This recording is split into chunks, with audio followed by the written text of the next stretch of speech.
السلام عليكم dhalinyaro soo dhawaada waa macallin maxamuud cashkan waxaanu ku baranaynaa 10 eray oo aad muhiim u ah sabuurada 7 ay qaaday kuwa kalena aynu ku dari doonaa hadii ilaad insha Allah okay good erayga koowaad waa monologue waa speech oo hal qof bixiyo monologue yani hal qof baa hadlayo haday laba qof yihiin waxa hadlayo waxaan leenahay dialogue. What is this? Dialogue. Oh sorry. Dialogue waa labo. Dialogue laba qof markay hadlayso. Monologue waa markuu hal qof hadlayo. Yani speech uu hal qof bixiyo. Yes. Erayga labaad waa moo. Okay. Englishka yani looda xayawaanka dhawaqa bixiso waxa la yiraahdaa moo. Bisadana meow. Shinidana buzz. So يعني English it's a very funny language حيوانكي dhawaqiisa eray buu leeyahay moo marka waa dhawaqa yani looda ay sameeyso. The cow mooed loudly baynu leenahay past tense waa moo ed baa ku dareysa. The cow mooed loudly. Yes. Erayga saddexaad moolah waa money lacag money. I love this thing money. It's a very good thing to have. It's a very good thing to have. It's not everything, but it's a good thing to have. Waa wanaagsan inaad haysatid. Moola marka waa money. Mooladan waa informal language ama luqada dhalinyarada ay isticmaasho. Money waa formal language. Moish means waxa kani way macaan yihiin. They are delicious. Yes. So for example, hadaa ku dhaho the cake is very moish. يعني آدي ومعنته it's very sweet. Okay, it's very delicious. erayga shanaad mustache waa shaarbaha la yiraahdaa mustache.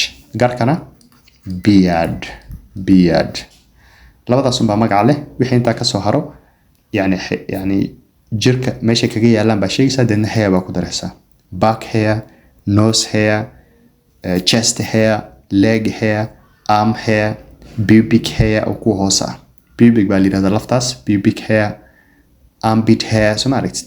laakiin waxa jira eyelash iyo maxaa ahayd eyebrows waasna soo raad. Anyways waa ka soconaya mustache waa garka, mustache waa shaarubka, beard waa garka. Okay. mug waa argalaan waxa la yiraahdaa koob weyn oo waa hore shaxdii lagu shubo aadan dhameyn karayn ka baa la yiraahdaa argalaan mug. adigu waa koob weyn. It's a very large cup. شاحة أنت بدل الوعبة. erayga toddobaad waa musty means macnaheedu waxa weeye wax markay halaabaan ay adigu cunto markay muddo taalo waxay noqotaa stale way qurmuuntaa. Deena shir waxay lahaataa yani gooni ah shirkaas ay leedahay yiraahdaa musty. For example, the room smells musty. yani meeshan waa meel ay wax ku ureen wax ku halaabeen yani waxba ku qurmuumo. Yes, musty. So waan tirtirayaa erayga sideedaad aynu cashkan ku baranayno. Okay, number 8 naive waa qof innocent ah waxba fiican aan kala ogeyn. Yes, innocent. anigu markaan Nairobi imaanayay waxa iska ahaa wiil yar iska maskiin ah innocent ah waxyaabo badan ay u kala baxsanayn. weli sida waa maskiin waa laakiin wax badan baa ay kala baxaan. naive marka waxa la yiraahdaa qofka markuusan waxba kala ogeyn. For example, hadaadan ganacsi waxba ka aqoonin oo aan ku dhaho he is naive about business ninkan ganacsi waxa waayo waxa fiican kama yaqaan. Yes. erayga sagaalaad waa nappy waxa la yiraahdaa diaper carruurta loo xiro. Yes. waxa isku macnaheeyin diaper waxa la yiraahdaa marada yar ee carruurta dabada lagu xiro si aysan markay saxaroonayaan aysan dhulkan u halaynin ayagan isku halaynin. hooyooyinka leeziyaasha ilmooda xiro. يعني لا دقالين way wanaagsan tahay in loo xiro laakiin ilmaha let them be natural. Yes. So nappy iyo diaper waa isku micno waa maro yar oo kastuumo camal ah oo ilmaha hoos loo geliyo markay xaaraan saxaroodaan iyada un baa laga bedelo la tuuri mid kale loo xiri. Yes.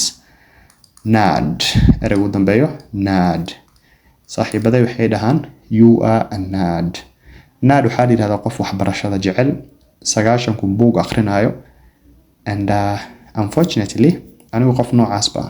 I love to read, I love to study, I love to learn new things. I'm always curious. qofka noocaas waxa la yiraahdaa nerd yani qof mar walba wax uu akhrinayo buug ku daba dhagan soo maaragtid. Yes. qofka buugga jecelna waxaa kaloo la yidhahdaa bookworm. Worm waa tixri. tixri la yidhahdaa worm. Bookworm marka waa tixri buugaagta cuno. Okay, so tixri ma lahan. Bookworm waxaa la yidhahdaa qof buugaagta jecel. They are always reading new things, they are always learning new things. qofka noocaas waxaa kaloo la yidhahdaa nerd. dhalinyaro waxaan jeclaan lahaa